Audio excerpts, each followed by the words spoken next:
this earth almost 75 years.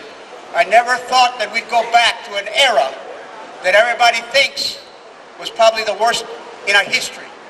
I didn't think they could turn back the clock of civil rights in one generation, but in one election.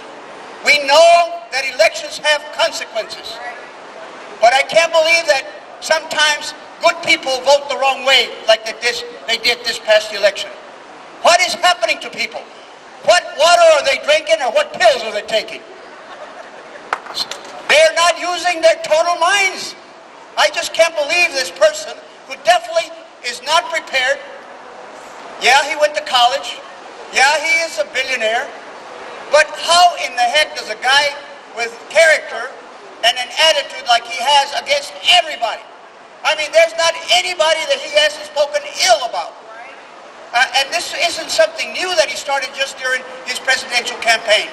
You can actually track all he's done during most of his adult life. And it's very un-American for us to have to endure somebody like that.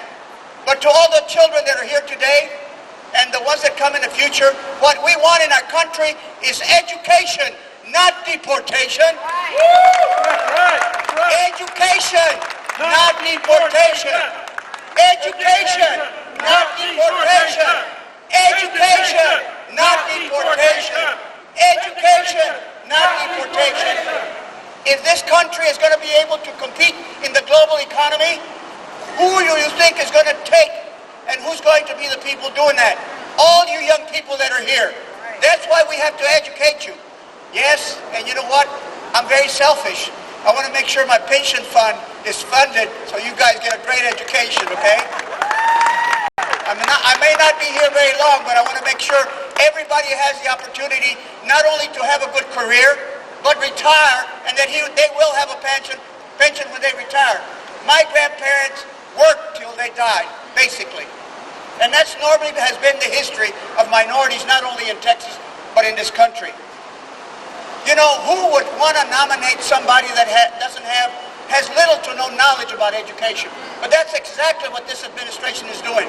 Nominating an individual that is not prepared educationally, or even her involvement in school, other than try to privatize public schools, to try and support the charter schools, to try and sell vouchers again, where people can go and put their vouchers in religious institutions and others.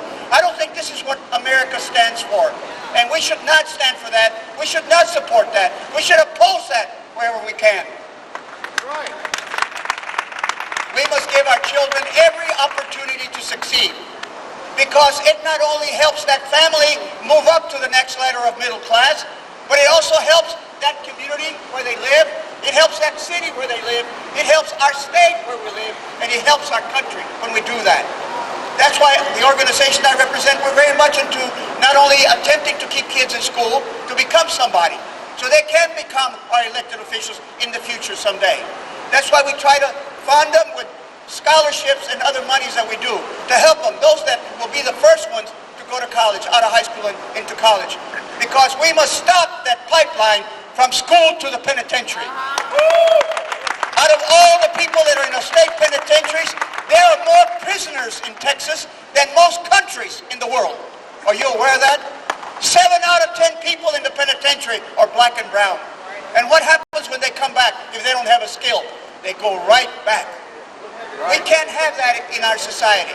We have to work hard for that. We have to have people in government, particularly in the presidency, that understands these issues, so that they can find out what the causal factors are and work to improve what we're doing with people that are in incarceration or the administration of justice.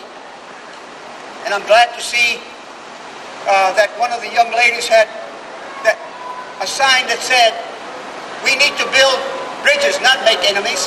We need to build more bridges of understanding. We need to think about doing that not only with our neighbors to the south and our neighbors to the north, but our neighbors to the east and our neighbors to the west. Build bridges of understanding and have good commercial trade with them. That's why we have the North Texas Treaty, that we can be able to do business that creates a lot of jobs in our country, but also in our country, so they don't have to come to the desert to find opportunity here in our country. Thank God we had the President Barack Obama and the great work he did to bring us where we were from economically in the beginning of his first administration. Who can condemn his attempt doing the Affordable Care Act? Right. You know, if it's not broke, you don't fix it, right? What you want to do, you want to make it better, anything. How would you want to put 25 million people out on the streets without any health care? Right. I mean, who would do that without having a plan in place to be able to cover everybody, to have safety nets? Who would want to do that and hurt people? That's not when you want to help people when they're hurt or when they're ill and when they need a hand up. We need to cover all the people, not a few people, but everybody in our country should be covered. If anything that this administration has done is bring dignity to the office of the presidency. They brought respect to the office of the presidency. They brought civility. And the world understands that we've had perhaps one of the greatest presidents this country has ever had. He just happens to be black. From the first time he was elected, you had people in the Senate saying, we will never permit this guy to pass any laws to favor the Democratic Party. You can understand that. Why would anybody want to hurt America by saying that and doing that? And the 8 years he's been in office, it's been trying to stumble President Barack Obama at every step of the way. Even when he's been able to outfox him, and he has won some great victories against those that do not want to take this country forward. And our appreciation to the President for that. They've already did an evaluation and an assessment about the credibility and the success of this administration. They're already citing him as being the 5th greatest president to ever hold office, if you can imagine.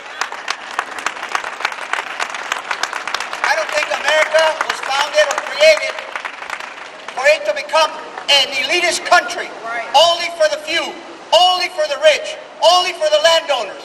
That's why people come to this country. That's why they came here to found this country. So everybody could have an opportunity.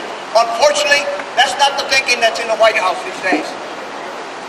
This is a country of inclusion, where everybody has a seat at the table, where everybody has an opportunity to run for office and get elected. Right here. But if we do not have the adequate representation to represent us, then it will be for naught. One thing it has taught me is we got to now start right now to work very hard. In a couple of years, we got to do our job. Thank you so very much. God bless you.